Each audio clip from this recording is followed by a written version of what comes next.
Hello, everyone. Welcome to Random Encounter 227 or 227.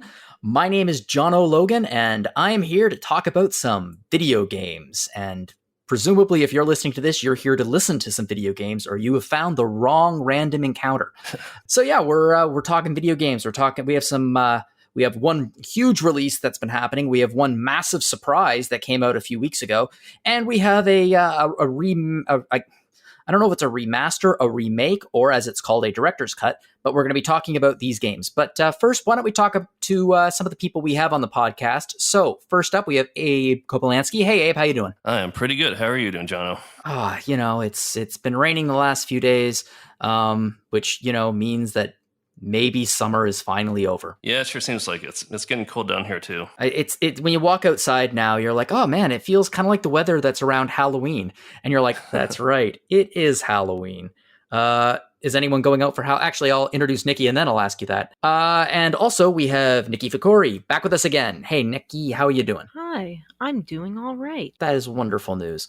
I was just about to ask Abe, do either of you are going out as somebody for Halloween this year, or are you staying in? I'm staying in. Mm-hmm. Oh man, I got to work on Halloween. It's even Sunday too. Oof, yeah. Oh, that's right. Oh no. Sorry, that's not a fun answer. No, it's okay. I don't really have a fun answer either. Amanda and I were talking about going to a party that some friends were throwing, but then we were like, there's going to be 50 people there, and even though everyone's going to be wearing costumes and presumably masks, we don't know. We haven't been to a party that big yet. And I'm a little disappointed because I really wanted to go as Tintin for Halloween.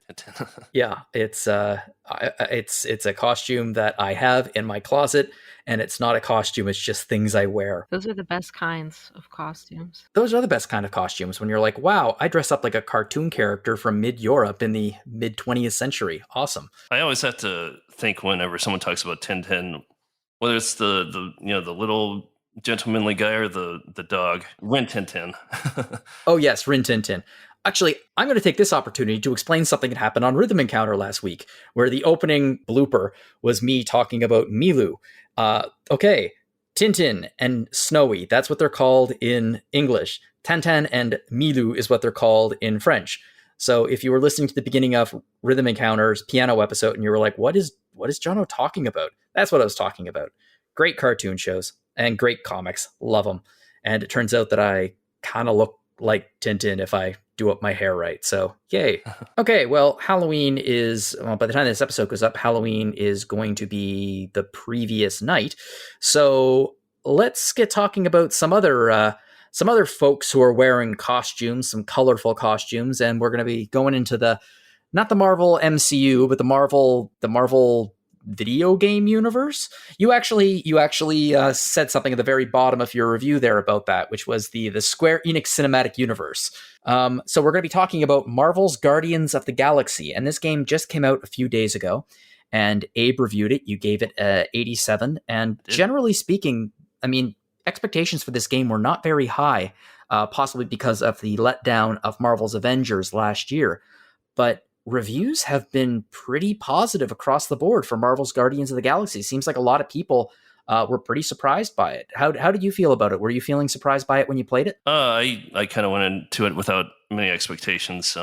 I was aware that this was thankfully a different team from the Marvel's Avengers, which I know has had a bit of trouble. I know there's reports that nobody's really playing it anymore, even though they keep releasing free content. Audra's been reviewing it. Yeah. But, I was definitely heartened by the fact that it was Eidos Montreal who made this game, because, they made Deus Ex, and, that was a pretty fun player choice-driven game. I would say that Guardians of the Galaxy tonally is extremely different from Deus Ex, but they've definitely managed to bring a little bit of what Deus Ex is about into Guardians of the Galaxy, which was it was an interesting choice. Yeah, I mean, I'm a huge Marvel fan, both comics and the MCU. I mean, I've been collecting comics since I was very, very, very little, and Marvel's cosmic side is something that has been developed in an amazing way in comics ever since, I think, the Annihilation Wave crossover a few years ago, and since then they've really been building it, and they pulled from a lot of that for the Guardians of the Galaxy movies. And it seems like the cosmic side is where Marvel is heading for Phase 4 and 5, but they're really dipping their toes. Well, I guess not dipping their toes. They're jumping straight in with Guardians of the Galaxy video game. So do you follow comics, Abe? I do. I'm a little bit behind the times. I didn't really get into comics when I was a kid. I was well aware of the Marvel superheroes, and those were the ones I was most drawn to, even though I didn't have the money to buy comics. But I did watch the X-Men show growing up. You got it. Yeah, I was about to do it myself, but you sounded better than I would probably. So, I'm kind of an MCU fan. I kind of have a love-hate relationship with it. If I would say I'm a comics fan, it's mostly X-Men though, which is relevant because there was at least one, maybe two sly references in Guardians of the Galaxy to the X-Men, which got me pretty excited. And I don't know if it's just an Easter egg or if we are talking about a Square Enix cinematic universe. Based on the reviews that this game has been getting, I think Marvel would be smart to maybe follow up on this with X-Men. I know that obviously there's Spider-Man 2 coming out in a little while. There's Wolverine. What I really thought about when I first saw the footage for Guardians of the Galaxy was it seemed like a really interesting mix of the aesthetics and the general characterization of the MCU version of Guardians, while pulling from the wider Marvel universe and side characters of the comics. It seems like a hybrid between the two, which you actually mentioned in your review a little bit. But there's a completely brand new storyline. Yeah, that's a pretty good observation there on the influences of where they're pulling the stories from. Square Enix actually sent me a reading list of comics to read to get the background for this game. The storyline is definitely pulled from the Annihilation event. So, a lot of the things that the characters refer to when they're talking about like lore and world building are generally pulled more from the comics than from any MCU stories. Yeah, I noticed like Gamora's facial markings, Drax's body tattoos, things like that are a little bit more comic based than in the MCU versions. Right. I think they stuck with the characterization mostly from the movies.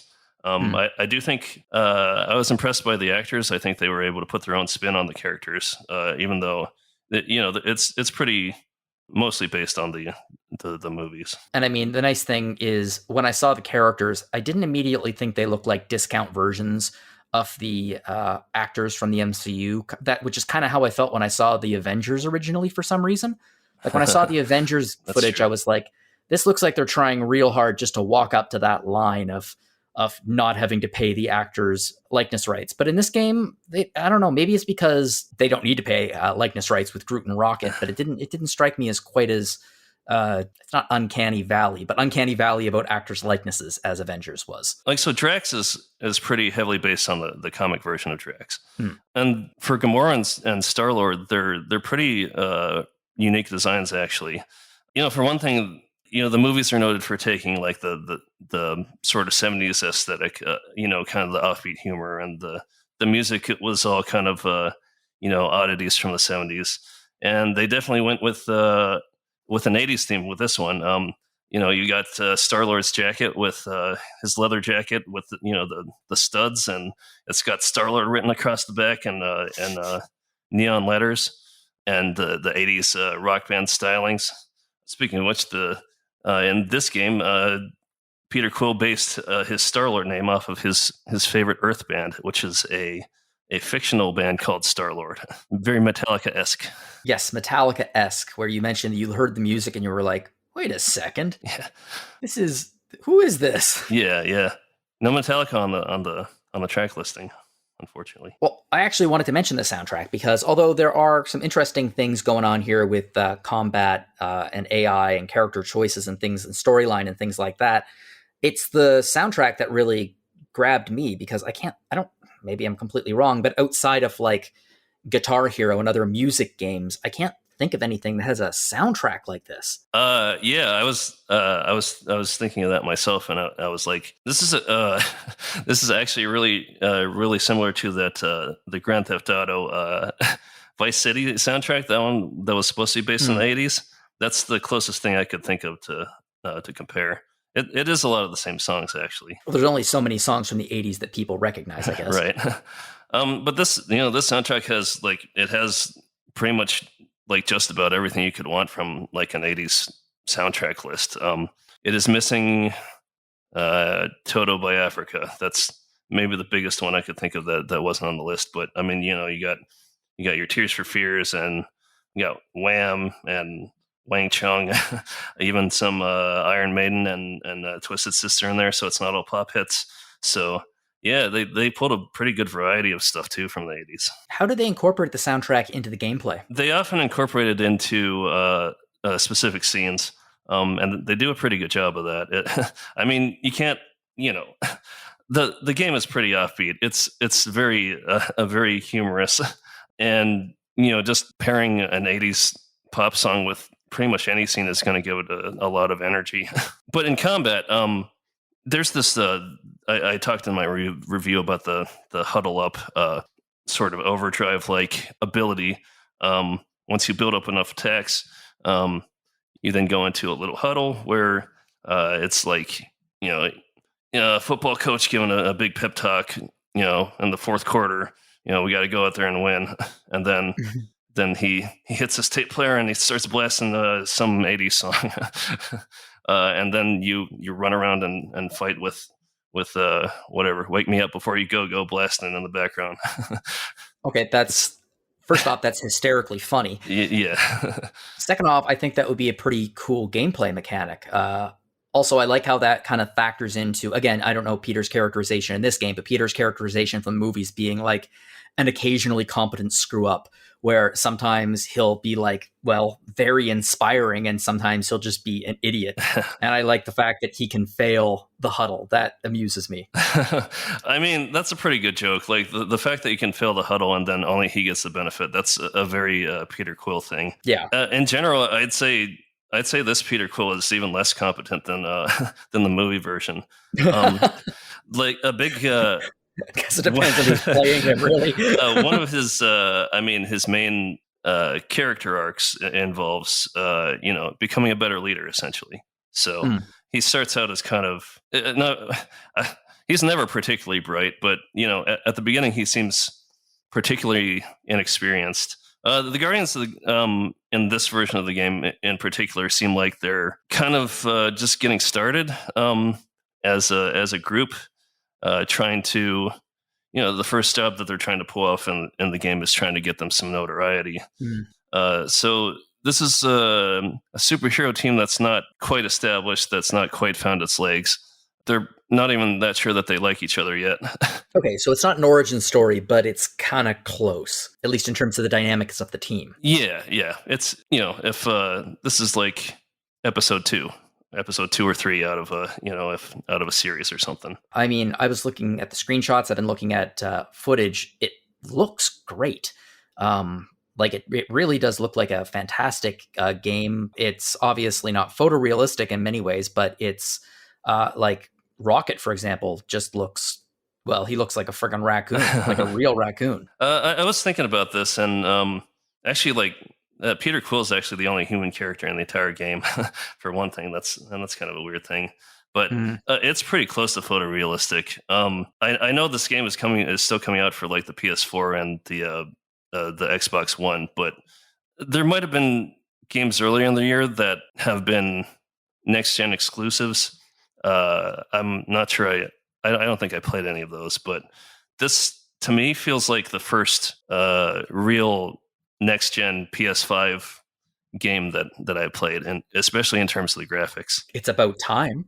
I've seen the screenshots and like the footage that they use in the ads, and the game looks better than what Square Enix has posted. Oh wow! I kind of don't understand a little bit their marketing strategy for this, but yeah, I think it looks better than it does in the promotional materials. It's possible that they actually didn't really know what their marketing strategy was, because they kind of did so poorly with Avengers, but in comparison, the press they're getting for Guardians is very, very, very positive. So hopefully they'll follow up on that. I thought their marketing strategy for Outriders seemed a little unusual too. Maybe these don't feel like they're flagship properties. I don't know. I don't want to go into any armchair business. No, I understand. I mean, Guardians has always been underestimated. I remember when Guardians 1 was announced, people were like, "What are you doing, Marvel? This is the end of Marvel. This is finally this is the end of them. They're going to stumble with this one because no one knows who the Guardians of the Galaxy are." And then of course, that didn't happen and hasn't since. I mean, honestly, I kind of have a love-hate relationship with the MCU movies, and I thought the Guardians was actually one of the first movies that actually kind of got me. Yeah, Guardians of the Galaxy 1 is a great film. Yeah. It really tried something different in the already established MCU. Like they really broke free of the mold that they had been going along for that time. Let's talk about gameplay for a second. So you mentioned that you have the huddle and it'll have the soundtrack playing in the background. How would combat work? How would a general combat encounter work in this game? So it's mostly gun-based. Peter Quill is known for not really having any superpowers. He's just a human who happened to get tossed into outer space, and now he's just kind of trying to survive. Peter has a few special abilities. Mostly the combat, like I guess the meat of the combat revolves around directing your teammates to do their own special attacks. Oh, so it is very squad-based almost. Yeah, it is. Yeah, like I said in the review, it looks a little weird when you call for a teammate's attack and they just they just teleport right over to the enemy and then do their attack instead of running across the battlefield to get there without even a bamf. The game right. The game even gives you there's Peter has a tactical ability which lets him hover over the battlefield for a little bit, so that you can get a good presumably formulate like some sort of tactical strategy. But if your teammates are just teleporting right over to where they're going, there's not really a lot of tactics there, unfortunately. So it seems like Montreal or Eidos Montreal had somewhat of a plan of what they wanted to do with this system. It seems that they needed to tighten the screws a little bit to really make it everything work and everything work together. You were talking a little bit about in the review. You were talking about how the storyline works and how there's a lot of character choice in this thing. Yes, for one thing, the characters never. They never stop talking. There is so much dialogue in this game. At any situation, the other characters around you are going to start striking up conversations, and they will go, and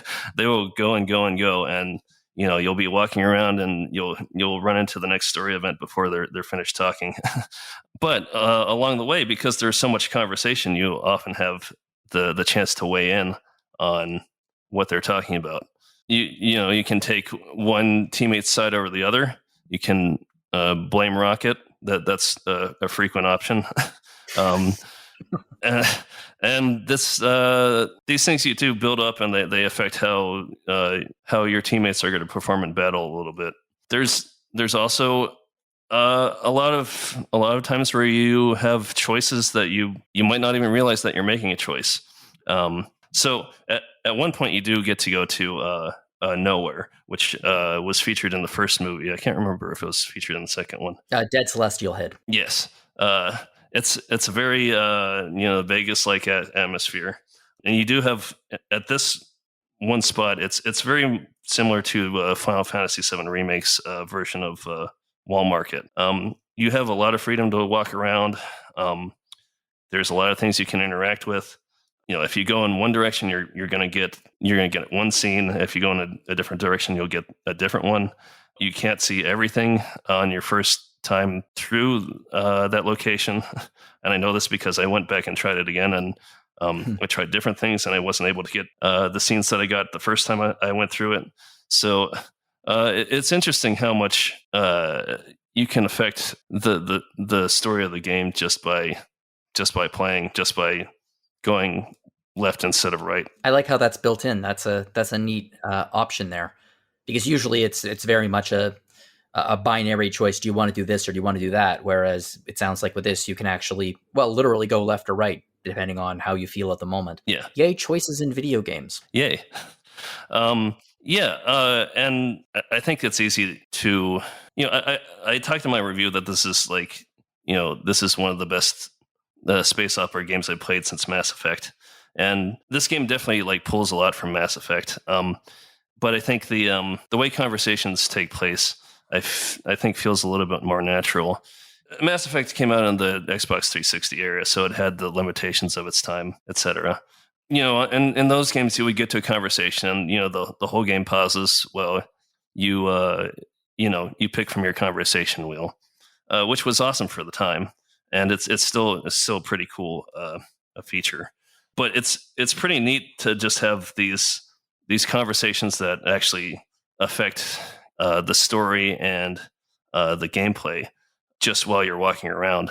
I feel like it's a little bit of I don't know if streamlining's the word, but it feels like it's a little bit more naturally woven into the to exploration and gameplay. Yeah, storyline's better integrated into the gameplay. Yeah. Which is what you really want, and I guess also another way that this game builds upon what was in Avengers, even though it was not the same teams that were doing it. But clearly, if Square Enix was publishing it, there was probably conversations about, because I don't want to say it looks like Avengers, because it doesn't, but there are certain similarities. It's obviously it's an action adventure RPG kind of game. Yeah, I mean the structure is pretty similar. It's except for like a few moments, it's pretty linear. I would even say it reminds me kind of like the Uncharted games, where a lot of times it is just walking down corridors until there's something to fight. Set piece. Yes. Yeah, and the battles do kind of end up being set pieces, although I actually kind of enjoy the battles, even despite all their flaws. I think those battles really serve they work to serve the story rather than the story working to serve the battles. But there's a lot of little things, like even in the battles, that feel like they're contributing to the story and the characters. Some of the special attacks are incidental. In different, they'll behave differently with different enemies. If you have Drax use a special ability on a typical grunt soldier, he'll run up and grab the guy by the legs and swing him around like like in Super Mario 64 when Mario picks up Bowser and swings him around and tosses him. So there's those. And then, but if you use the same attack with like a monster, Drax will hop on the monster's back and wrestle to the ground. Sorry, I'm just imagining Drax going, bye-bye, Big Bowser. Yes, I wish. And, Peter Quill has like a melee attack, and it's like, it's real simple. It's like just a button mashing sort of thing. Okay. Button mashing combo attack. But if you start the combo and if you don't finish off the enemy with your combo, Peter will knock the enemy up into the air, and then one of the other Guardians will swoop in and do a jump kick to finish the enemy off. So I like that. It feels like, this is like a team.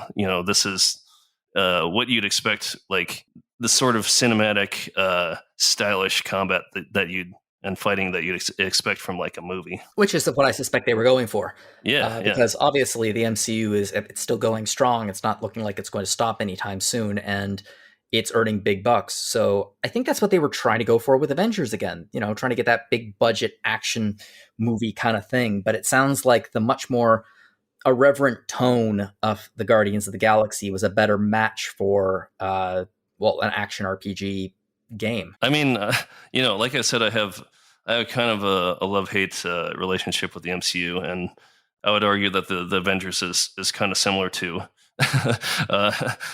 many of maybe the earlier movies for the MCU. Kind of, clunky a little bit, kind of a little bit wonky, A little stiff. But that's me being glib, I suppose. You're not being glib. You just have an opinion about the Marvel Cinematic Universe, and everyone has an opinion about the Marvel Cinematic Universe. They sure do. Niki, do you have an opinion about the Marvel Cinematic Universe? There's characters in it. You are obviously a fan. Yeah, it's not Batman. Got him. Yeah, see, I know. Yes, Batman is not in the Marvel Universe. Yeah, you see, I know everything, obviously.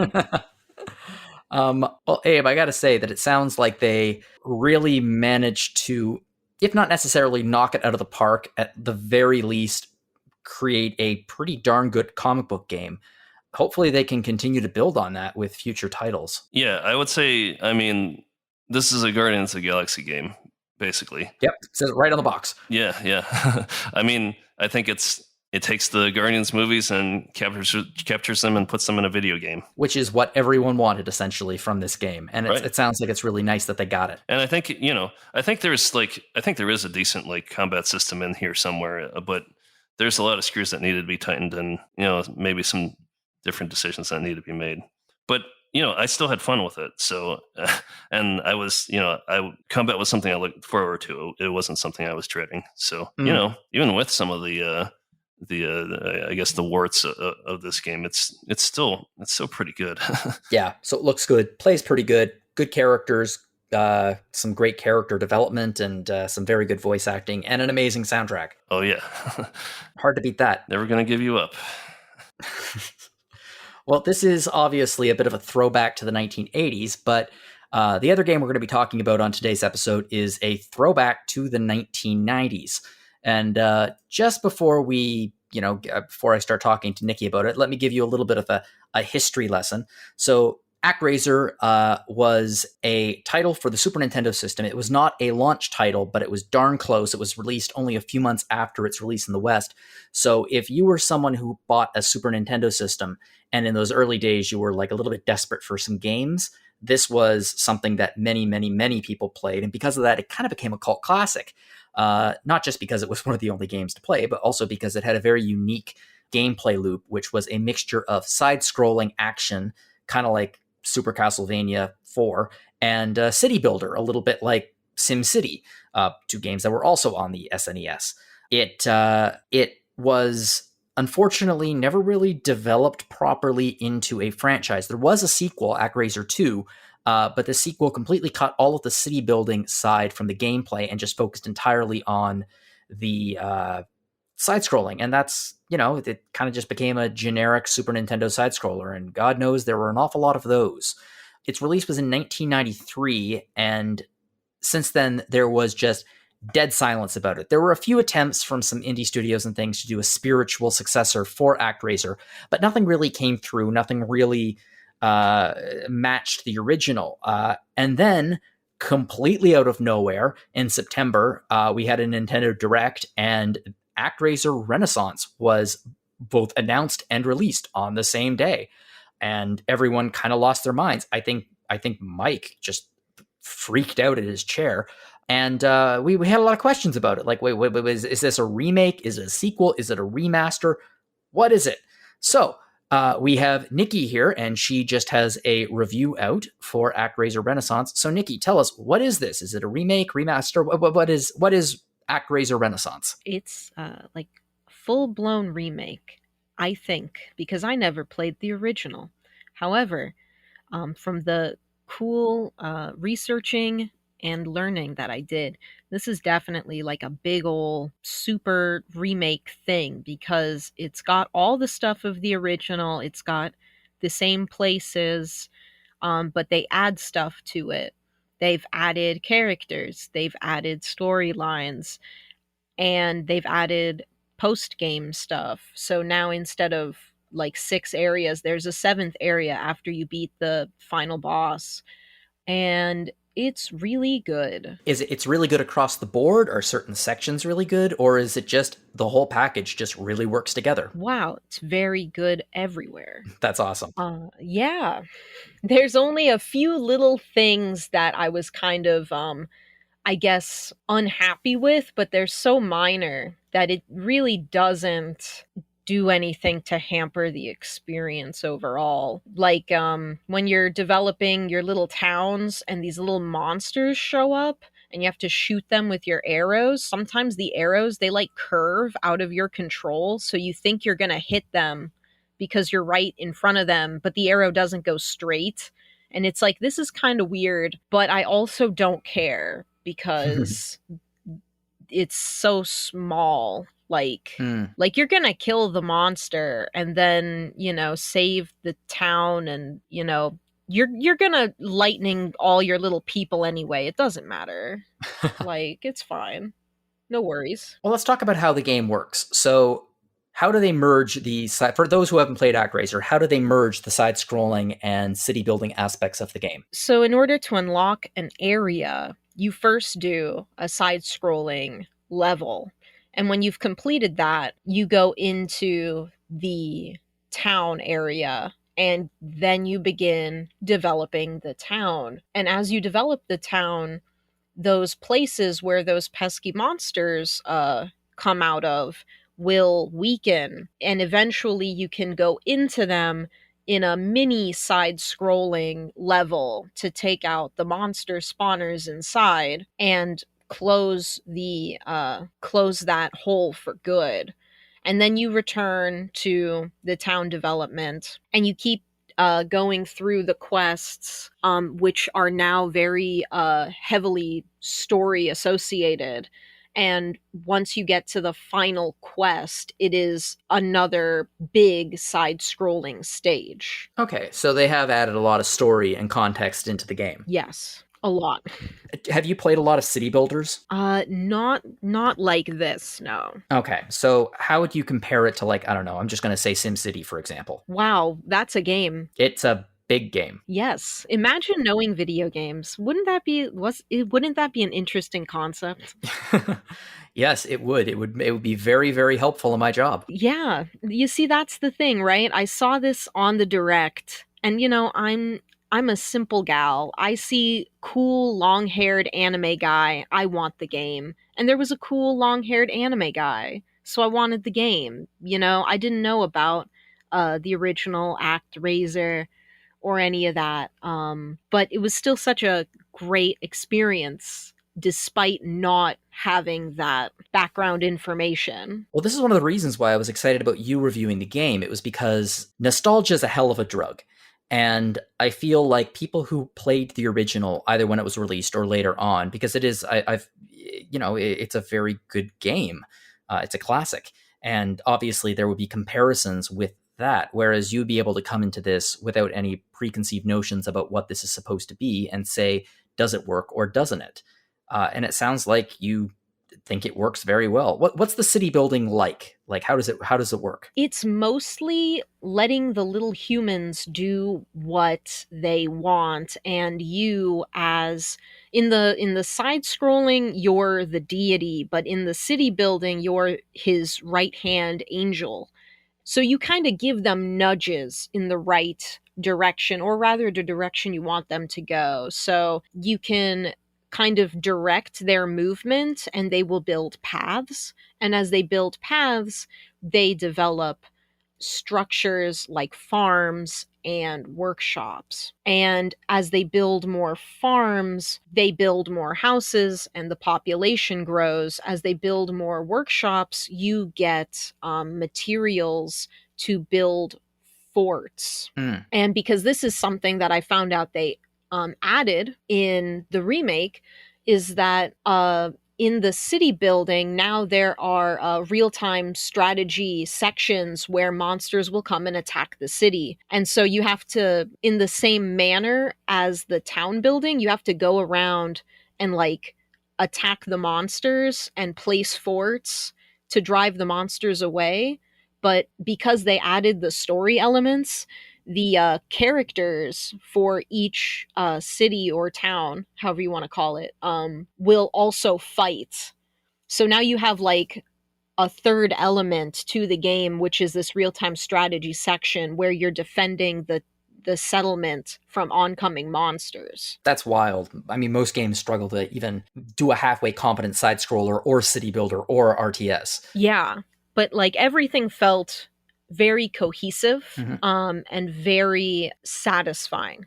There's a lot of intelligent strategizing that you have to do in the game to complete all of the three different parts. So the level designs and the side scrolling are very strong.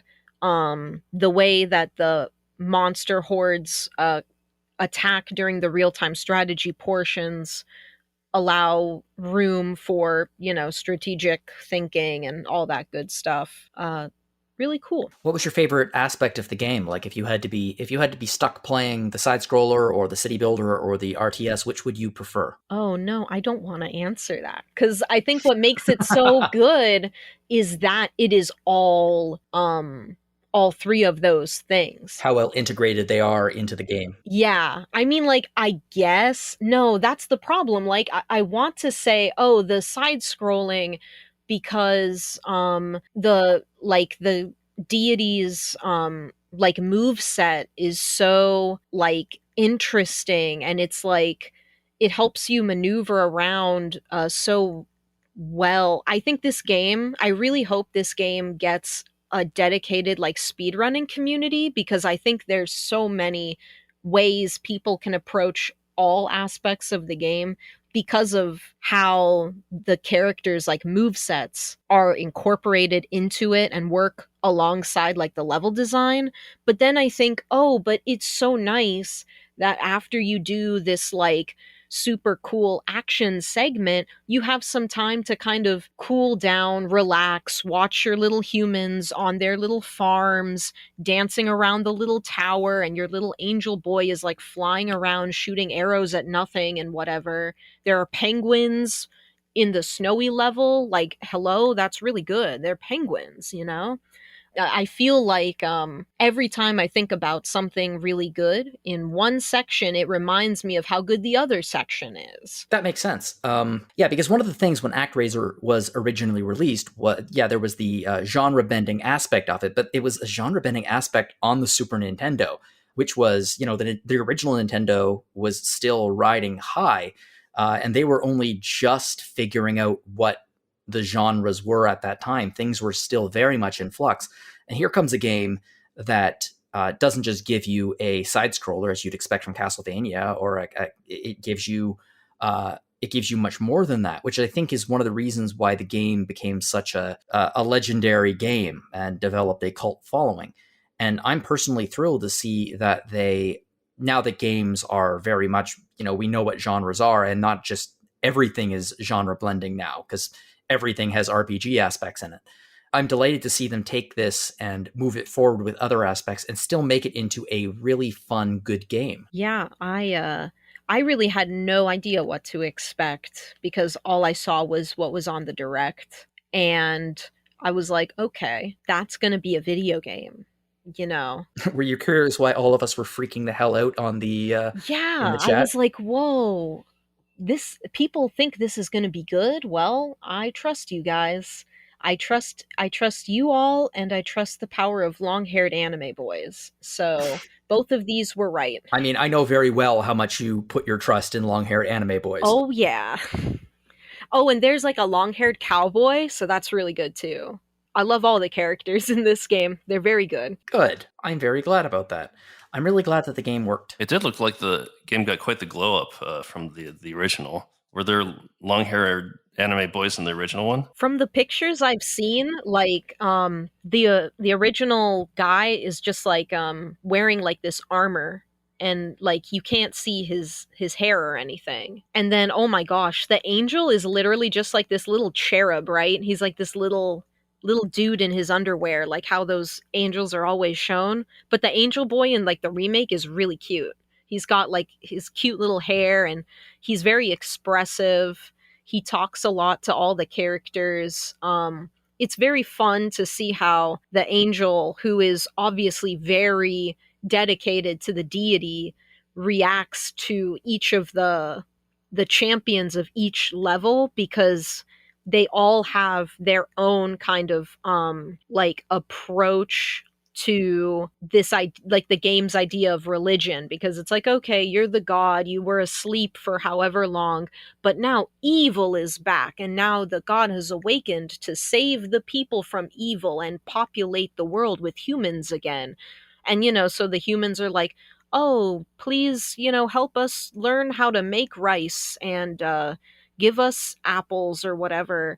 But then each of the champions has like their own thing, like, oh, according to us, we need to rely on humans because what if the deity has to go away again? We need to, you know, respect our own agency. And the angel is like, what an interesting idea. Or like one of them is what So I mean, what an interesting idea. You're an idiot. it's really nice though, because they do have these very, I feel, meaningful discussions about like, what do you do When your god forsakens you. I mean, yeah, right. That's literally the cowboy, right? Like, oh, my whole family and all my friends died because no God came to save us. So why should I rely on you? I'm gonna go deal with this myself, right? And then that becomes the story of the Cassandra place, right? Or like for the first place, Fillmore, it's this like gladiator looking guy who's like, I was the king of this ancient place, and somehow I, fell asleep and I'm still young, whatever, timey-wimey stuff, but, they relied too much on me, and when I couldn't help them, they all got mauled by, the Minotaur or whatever. So I don't want to, overstep my boundaries. And then, the cute little, like, monster girl is like, oh, but we can't discriminate against monsters. Like, I mean, there's a lot of stuff going on that I think is really cool. I really liked how they approached the idea of relying on gods in a game that literally has like a god. It's interesting. In the original Japanese release, the protagonist's original name was God. It was just God, God, and the enemy was Satan. And as Nintendo did back in the 80s and 90s, they looked at this and were like, no!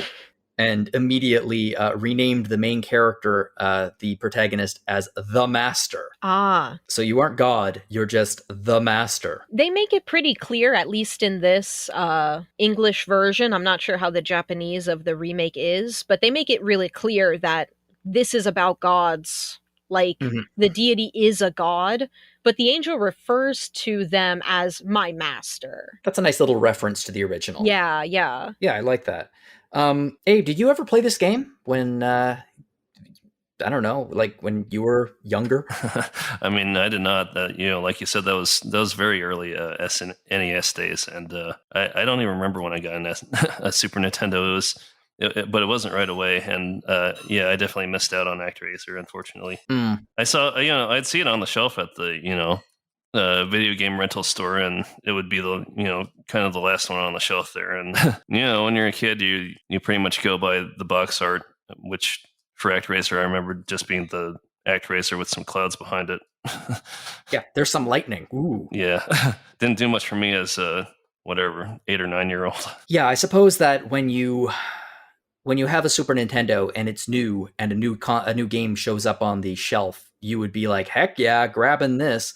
But if you have like the complete set, if you have hundreds of Super Nintendo games, it's easy to get lost in the mix. I mean, the box starts to get faded because it's been there for a couple of years, and it's always there. So you assume that it can't be good. If it was good, someone would read it. Exactly. At this point, there was no chance that you were going to get an instruction manual with this game. Too. And then there's Actraiser 2, which was technically the sequel, but at the same time, it was like didn't really have all that much to do with it aside from maybe some of the same concepts. But even then, like you didn't have a little cherub buddy flying around helping with a town building. Yeah, I'm really, really happy that this game turned out so well and that it's been so well received. It's nice when a classic is reinvented and it still works. And I mean, clearly the folks that were behind building this game really cared about it. Probably played it growing up, because I know that there were other games. I'm not going to mention them because that'd be rude, but there were other games that really tried to follow up on Actraiser's gameplay loops, and it just didn't work.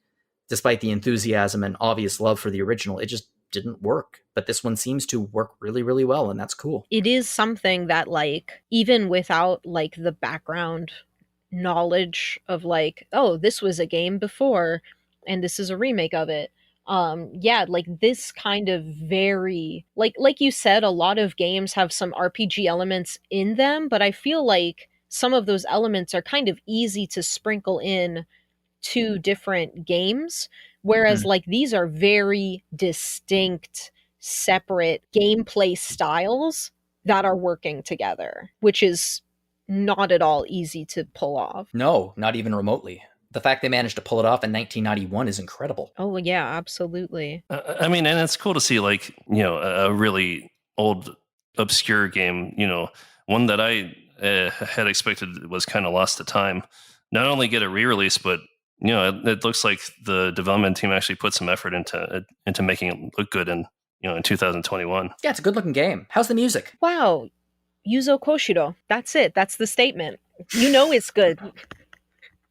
It's very good. It's fantastic, but I mean, it's Yuzo Koshiro, so of course. Mhm. I mean, like, it's really good. I've been bopping to some of the tracks while I work on like other projects that I have. I mean, it's really nice. Like, it's high energy when it needs to be. It's, light-hearted when it needs to be. Did they contribute any new music to the game? Oh, I wish I knew that answer. It's hard to know because there is a music player after you beat the final boss that will, like, as you keep playing, you unlock music for the music player, Mhm. and you can listen to the original or the remake version of the tracks, not only in the game itself, but in the music player. But for any game, I think, I mean, like, that's what they did in Etrian Odyssey, in the Etrian Odyssey remakes. Like, there were new tracks in those remakes, but like Yuzo Koshiro made those new tracks with like the original sound fonts for the remake. So if you didn't know any better, you would think that that was in the original game, right? Okay. So like I can't tell. I didn't look that much into it if there's like, I think actually, wait, there must be new music because the post game island and story and like town building, that is all new for the remake, and it has a unique track, so there must be new music because at least that has something new to it. Okay, because the game looks, I mean, the original was a first generation Super Nintendo game, and this looks, I mean, it doesn't look super, super amazing, but it looks pretty. It's visually nice. Does the job. Yeah. I mean, I love the character art and the designs. Mm. I get what you mean about like the graphics otherwise, but I think the character designs are like top notch. So it works for me. Okay. I've always been of the mentality that like graphics are what you need them to be, and I think the graphics are what they need to be in this game. I think that's smart, and I like that philosophy. There are penguins also. I need to remind everyone that there are penguins. Which is the important takeaway. Yes. There are penguins. Cute animals are important in video games, really. Absolutely. Oh gosh, that reminds me. I have to talk about my game in a second, but I just remembered something I forgot to ask Abe about. Guardians of the Galaxy. Is Cosmo a good boy? Oh, Cosmo, good boy. Cosmo, good boy? Yeah. Okay, good. That was a close one. Cosmo is a very important part of the story. Yes, Cosmo is a good boy. Maybe one of the emotional centers of the story, actually. Whew, that was close. I almost forgot to ask. Well, thank you very much, Niki, for walking us through Actraiser Renaissance. I like how Renaissance it's a smart name considering the subject matter. Yeah. I was very tempted to use like Renaissance Man in my review. I don't think I did, but I was tempted. Well, if you ever have those temptations in the future, feel free to follow them because they're funny. Yeah, I was just worried. I'm already like stuffing as much alliteration as I can. I'm like trying to balance things out. Okay. Well, let's stick in the 90s for a second. I actually reviewed a game for the first time in quite a while. I've been suffering from some fairly severe writer's block the last few months. And a game came in, and I played the original. It's a remake / remaster / director's cut, Kathy Rain. And I played the original back in 2016 when it was released, and I liked it. I liked it quite a bit. So I figured, you know what? This seems like it's a good length. I'm going to see if I can battle my writer's block and pound out a review. And I did, and I'm feeling pretty good about the game, actually. Kathy Rain is a point-and-click adventure game that's set in 1995, starring a journalism student and a biker named Kathy Rain. And her roommate, who is kind of a busybody, tells her that someone with her last name just died in her hometown. And she discovers that it is her grandfather, who she has not seen since she was a little girl. So she goes back to her old hometown to go to the funeral. And she discovers that her grandfather was comatose for almost 10 years or 15 years before his death. And while talking to her grandmother, she says, I'm gonna do a little bit of investigation and figure out if there's anything going on here. And in doing so, she uncovers a lot of dark secrets about her town and her family and her personal history. And it's a point-and-click adventure game. It's exactly what it is. You go from location to location, picking up anything that isn't nailed down, shoving it into your inventory, rubbing it against other objects or people to see if you get some kind of reaction. It's not a super, super original concept. However, this director's cut is kind of a neat thing, which was when it first came out, I enjoyed it, but it felt a little bit underdeveloped. It just did. I didn't know whether or not that was because of budget or because of development time or what have you. But there were a few sections of it that just didn't feel like it just didn't come together properly. And apparently they decided that the publisher and the developer decided that they needed to go back and add a few things and revamp stuff and maybe modernize it a little bit. So that's what they did. It was originally in 4:3 aspect ratio, which was like a television set from the 1990s. They expanded that to, widescreen. So they redid a lot of the art assets for the game, but it looks pretty much the same. The pixel art, very, very strong pixel art. I really like how it looks. They added in some extra content in like death sequences, for example, kind of like Sierra-style death sequences. But at the same time, unlike Sierra-style death sequences, they don't spam you with them. Like if you touch an object, it's not going to kill you in that jokey kind of way. Like the death sequences are actually organic parts of the plot, and there are puzzles that you need to figure out your way out of them, whether that is with an item or a conversational choice. It's there. And I like that because it does add some extra stakes to the game. There's some additional story beats with some new voice acting, which is really, really nice. However, the game is primarily the same game it was in 2016. There's nothing like if you hadn't recently played the game, I was constantly thinking, wait, was this in the original? Is this like it's really well integrated into the game, the new stuff, but so much so that sometimes you don't even really notice it. And it takes place in the 1990s. So you don't have cell phones or things, or even like an advanced version of the internet or things like that. So you're kind of going with a lot of analog puzzle solving, I guess you can say. There's a lot of logic puzzles in it. Like you have to rely, instead of using items in your inventory with other items, you have to use an item in inventory like a book, a math book, for example. There's a code, and you have this math book, and you need to use the math book to decode the combination to a briefcase. So you have moments where logic puzzles come into play, and those feel really, really satisfying to solve, much more so than like using a mop on a billboard, for example, to knock it over. I will say it's not an amazing adventure game. It is a solid adventure game. There's nothing wrong with it.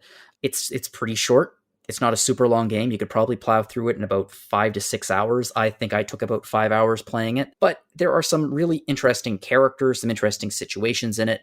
There is one weakness about the game that I have a lot of trouble getting past, and that's its similarities to Twin Peaks.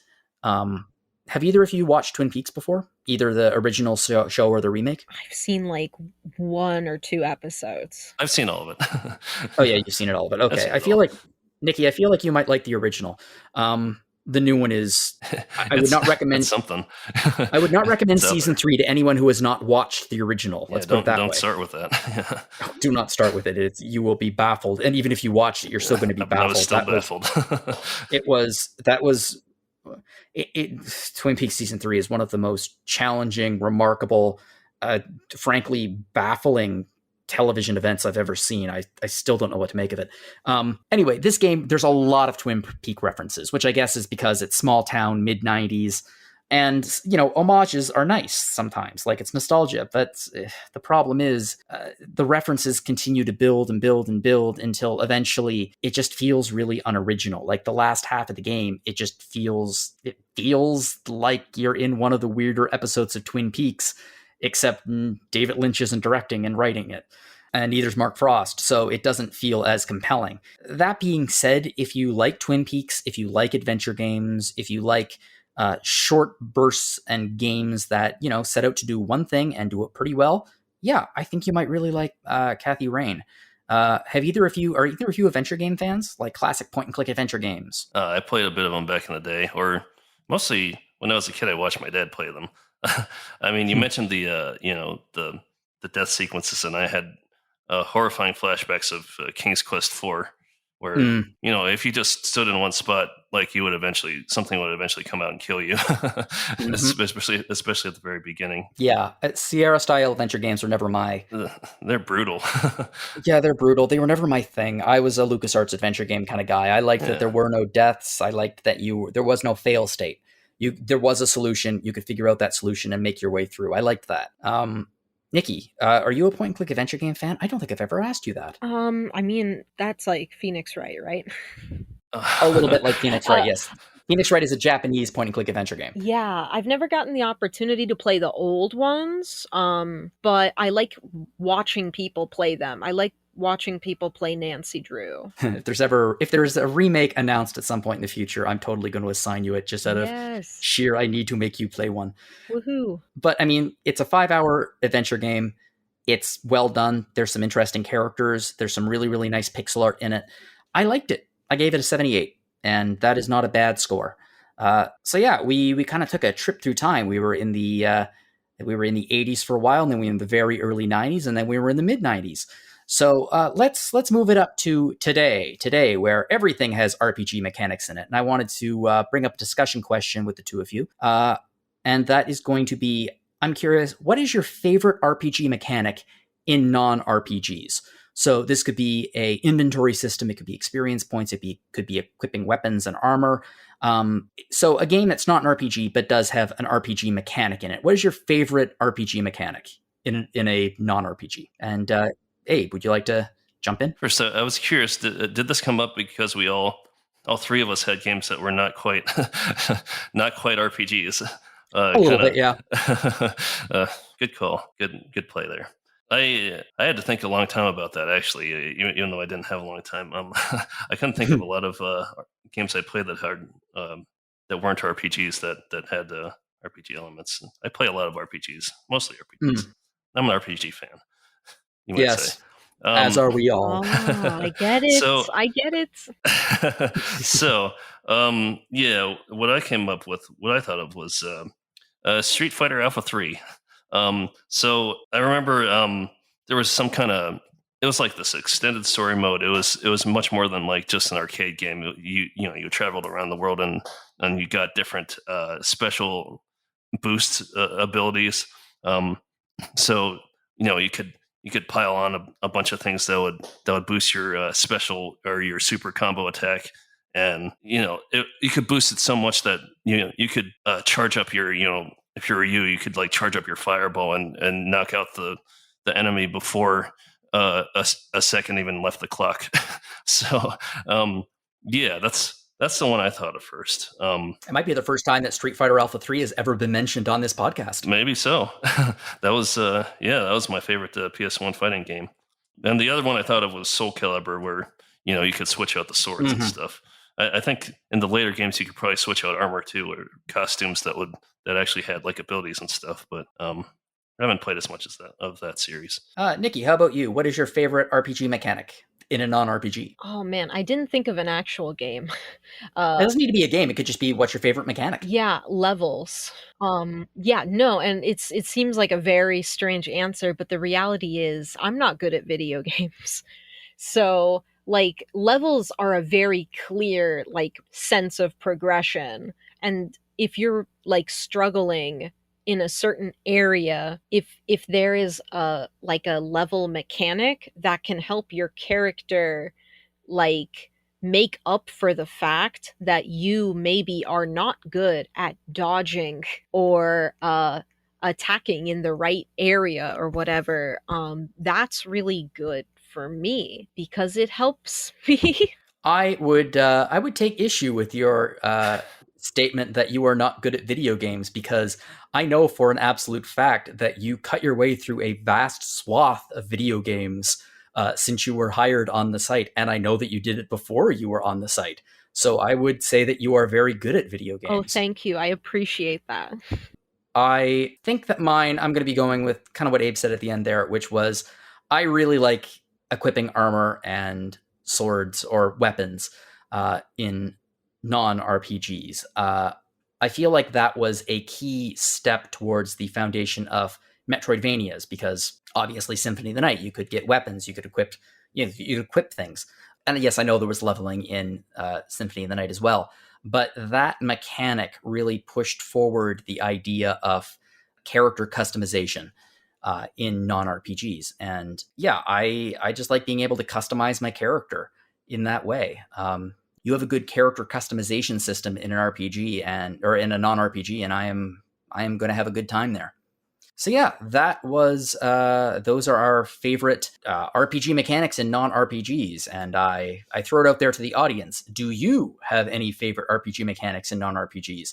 And if you do, what are they? Give us some games, give us some mechanics, give us some ideas. Take issue with the question. Anything you want, and you can contact us about it, which I will give you the contact information in just a minute. But first, I want to thank you both for coming on to the show. It's always a pleasure to talk to you both, and it's always a pleasure to read your reviews. Thank you. I'm always happy to be Always here. a pleasure to be here. Incidentally, if you want to read the reviews for Marvel's Guardians of the Galaxy, for Actraiser Renaissance, or for Kathy Rain, Director's Cut, they will all be in the show notes, or you could just visit rpgfan.com, hit reviews, and check those out. Yeah, so as you know, this is Random Encounter. We have had many episodes of Random Encounter. This is 227, but we do have some other podcasts as well, including Retro Encounter with Mr. Mike Solosi. We just had a 2-parter episode featuring the retro style RPG Cosmic Star Heroine. I was on both of those episodes. It was an absolute blast talking to Mike and Audra about that game. No spoilers, but I have some very complicated feelings about Cosmic Star Heroine, and it turns out that we all do. And I had a really good time talking to them about that and kind of figuring out what works, what doesn't, that sort of thing, which is what Retro Encounter is so good at. You can really delve into a game deeply. Speaking of delving into games, the next 2 episodes of Retro Encounter coming up, I'm hosting both of them, and I am super excited because they are going to be featuring Star Trek adventure games. So Star Trek 25th Anniversary and Star Trek Judgment Rights. So I'm going to be digging into those adventure games with a panel of Trekkies, and we are pretty darn excited to do it. We also have Rhythm Encounter, which is RPG Fans' music podcast. In the last episode, we were focused on piano. It was called Black and White Magic. I hosted it. It was so much fun. We get to talk about some really amazing piano arrangements of beautiful, beautiful music, and I couldn't recommend the episode more. In the next episode, we're going to have a big theme episode, which is really, really cool. Alana came up with the theme idea, and it's going to be focused on title screen music. So that music that plays before you hit start, yeah, that's the music we're talking about. And that's very important because that kind of sets the tone. It's the first thing you hear. So the next episode is going to be focused on title screen music, and do not miss that. It's going to be coming out next Monday. And we also have our partner podcast, Phoenix Edge with Hat and Eric. They are focusing on RPG news. You can find that on YouTube. If you'd like to get in contact with us here at Random Encounter, you can fire a message to podcast@rpgfan.com. Like I said, we'd love to hear from you about the discussion question, or if you have any ideas for discussion questions, please give them over. I'll mention them on the show. I'll mention your name on the show. It'll be fun. If you want to talk to me directly, you can do so at jlogan@rpgfan.com. You can also find me on Twitter at Jono_Logan. So if you enjoy the show and want to follow me, please go feel free. I would love to add you. We also have 2 other people on this podcast who have online presences. So, Abe, where can we find you online? You can find me on Twitter at BabeMoby, BabeMoby. Cool. And Niki, where can we find you? I'm also on Twitter at Otome_Niki. That's only 1 K. If it were 2, it would be a diary. And, I want to thank everyone out there for joining us in this episode. If you enjoyed this podcast, I would love if you shared it with other people and spread the word about Random Encounter and Retro Encounter and Rhythm Encounter.